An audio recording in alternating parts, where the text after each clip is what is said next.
Um dos conceitos muito utilizados aqui em resina de troca iônica é o conceito de milha equivalente grama ou equivalente grama, que define a capacidade da resina e cálculos aí de projeto de abrandadores. Então aqui no datasheet de uma resina aparece entre outras informações, a capacidade de troca aqui em 2 equivalentes por litro, ok? Então, o que é o milha equivalente? Eu posso expressar em milha equivalente por ml ou em equivalente por litro, que é a mesma coisa, ok? E como eu calculo o milha equivalente? Primeiro eu tenho que calcular o peso atômico. Então, por exemplo, eu pretendo calcular o equivalente grama, o milha equivalente do cálcio. Então, o nosso amigo cálcio aqui, ele tem um número atômico de 20 e uma massa atômica de 40. Ok? Então, como ele é bivalente, ele é cálcio mais 2, ele sempre está dissolvido na água no formato mais 2. Então, eu vou dividir 40, que é a massa atômica, por 2, que é a valência dele. Então eu vou ter 20. Então o equivalente do cálcio é 20 gramas. O milha equivalente eu divido por 1000. Então eu vou ter 0,02 gramas, que é 20 miligramas. Então 1 milha equivalente de cálcio é 20 miligramas. Ok? Então aqui para fixar melhor o conceito, nós temos aí uma análise de água que apresenta 100 mg por litro de cálcio no formato KCO3, que é muito comum em análise de laboratório. Dificilmente vem em análise de cálcio, sempre em dureza total e em KCO3. Tá? Então, apenas para explicar aqui que o peso molecular do carbonato de cálcio é 100 gramas, o peso molecular do cálcio é 40 gramas, então dá uma razão de 2,5.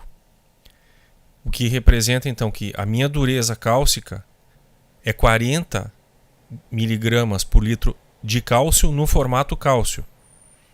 Ora, se eu tenho que 1 mEq de cálcio tem 20 miligramas, nós vimos antes, então se nós temos 40 gramas, nós temos 2 mEq por litro de cálcio. Essa unidade é importante se acostumar a usar em mEq ou milha equivalente por litro, porque aí evita esse tipo de confusão. Será que é em KCO3? Será que é em cálcio? Será que é em miligramas por litro? Então a vantagem do mEq é que ele é padrão e evita esse tipo de erro.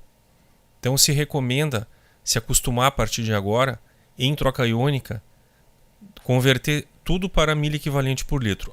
Alguns softwares de cálculo e dimensionamento já têm os vários formatos e você pode entrar com qualquer formato. Então, não vai haver problema quanto a isso. Mas é sempre bom, então, utilizar o formato mEq e deixar que o programa depois faça as conversões necessárias, ok? O conceito de milha equivalente, ele também ajuda a explicar a questão das valências e como isso afeta na troca iônica. Então, não é difícil entender que o cálcio ele tem uma valência mais 2. E tendo uma valência mais 2, ele vai ocupar o dobro de sítios da resina quando for passar pela resina, quando ele for atraído pela resina. Ele vai deslocar 2 átomos de sódio por ser bivalente, o cálcio. Então isso aí, o milha equivalente também facilita para entender isso. Ele evita erros de cálculo, justamente porque ele já considera a valência da estrutura. E em troca iônica essa valência é importantíssima. Um íon que é trivalente, ele vai ocupar então 3 sítios da resina. Então o mesmo molde da substância vai ocupar 3 vezes o sítio da resina do que seria um monovalente. Isso aí vai afetar drasticamente ali a capacidade de troca Então tem que ser considerado. Nós vamos falar mais adiante, vamos detalhar um pouco mais essa questão aí da valência, ok?